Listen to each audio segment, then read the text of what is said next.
35, pacing up and down the lobby of the Mayflower Hotel in downtown Akron, Ohio, waiting for Monday. I had nothing to do, didn't know a soul in town.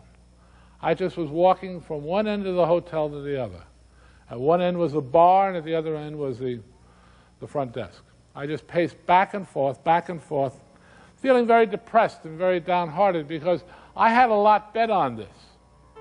I mean, if it were successful, they were going to make me president of the company at a nice salary, enough to get me out of debt and get Lois out of that damn department store.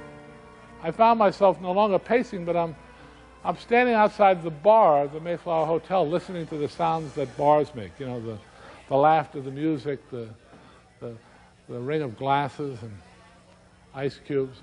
Thinking to myself, boy, what you should do is go inside and have some ginger ale and just kill some time, make some acquaintances, and just settle down a little bit.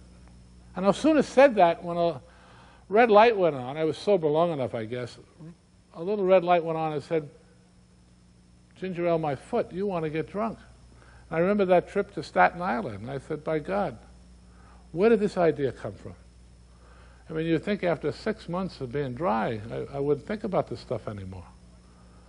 I was frightened by it, you know. And then I realized what has been keeping me sober was the fact that I was working with drunks.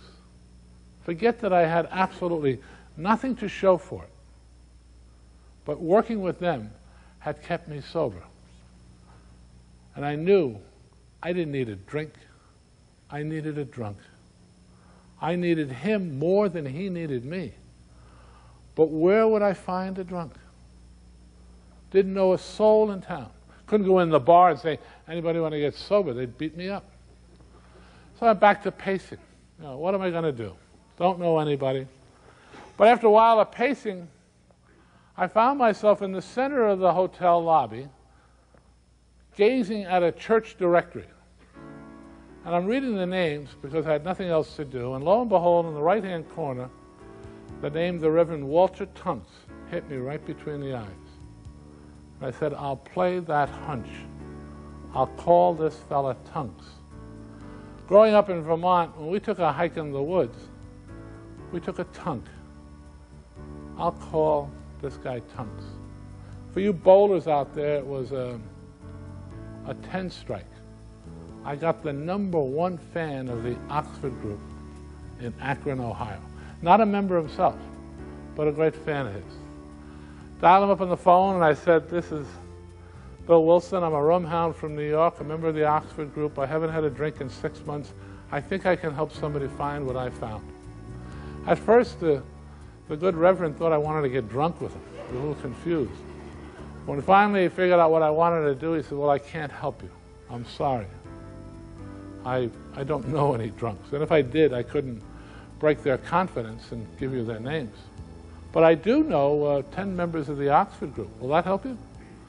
I said, well, I'll take it, yeah, if you do. He said, well, here, you got a paper and pencil, which I did have. He said, write these names down.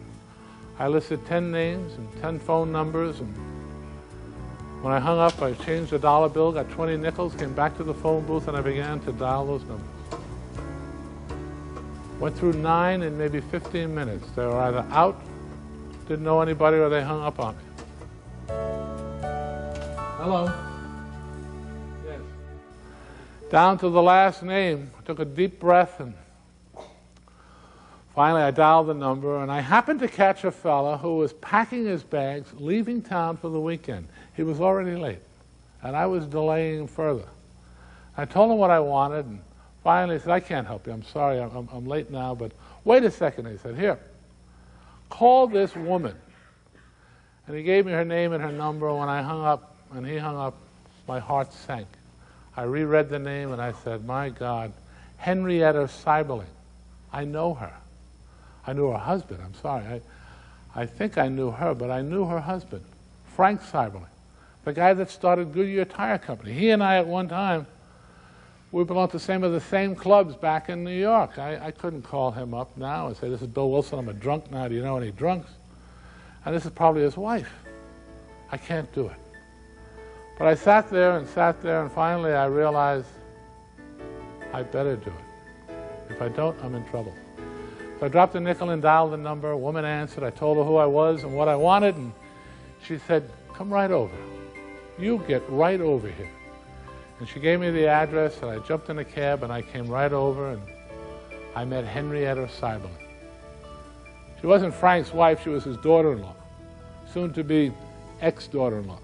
She didn't live in the mansion out in Portage Path. She lived in a little gatehouse right by the side of the road.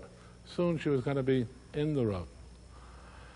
She and the young heir were in a divorce situation, had been in one for 2 years. She had just recently moved back to the gatehouse so her children could have access to their father, who was getting ready, number one, for number two, some socialite back in New York. She had joined the Oxford group for the spiritual value that it gave. Now, I should mention the Oxford groups a little bit. They were not a religion. They were a movement, evangelical, fundamental movement, very popular at that time in our history. They used to have what they called house parties, sharings. People would get together and they'd share with each other those parts of their life that need discussion, where they needed help, and they would guide each other. And it was at a sharing 2 weeks before my call that a doctor, a well-known surgeon, spoke to his group about his deepest, darkest problem, that he had a drinking condition, that he had trouble with alcohol. His name was Bob Smith, Robert Holbrook Smith, a physician, a surgeon, well-known surgeon in town.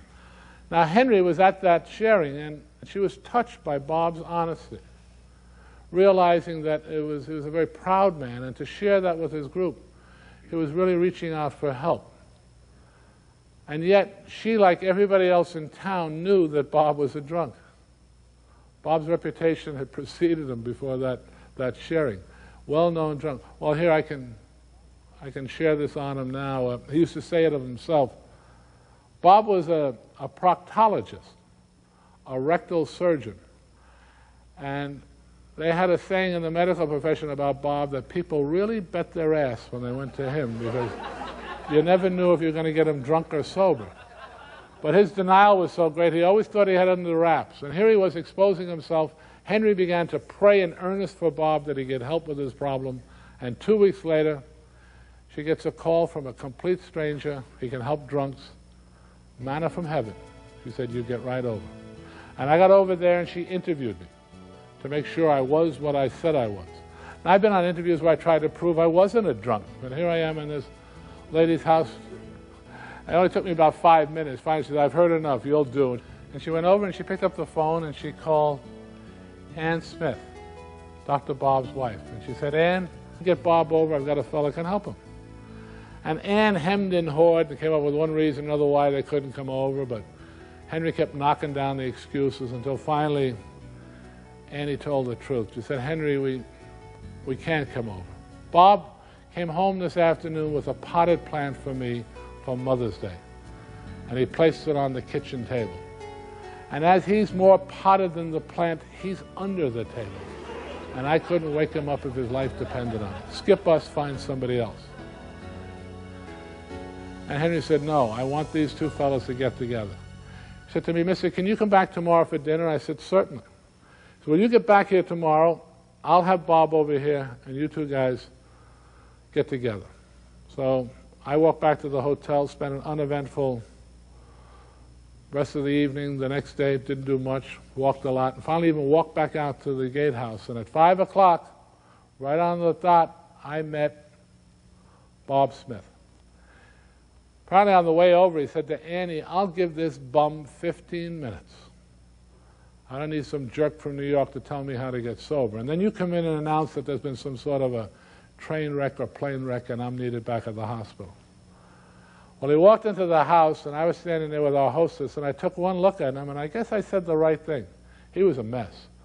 I just looked at him and said, "Hey, I bet you could use a drink." And that sort of settled him down a little bit.